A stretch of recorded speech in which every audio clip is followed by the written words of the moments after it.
Assalamualaikum warahmatullahi wabarakatuh. Nama saya Nur Damia binti Muhammad Yunus, murid dari Mesketch Pasir Gudang. Ramai kawan Damia cakap, sambutan raya dah tak seronok. Makanan sama, baju sama, macam tak ada beza. Apa yang nak diraikan lagi?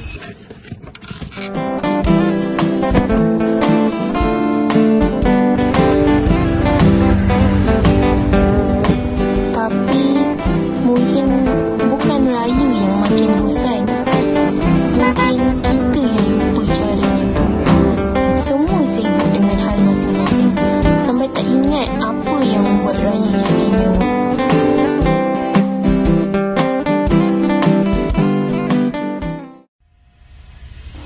Hari Raya bukan sekadar perayaan, tetapi membawa pelbagai hikmah dalam kehidupan.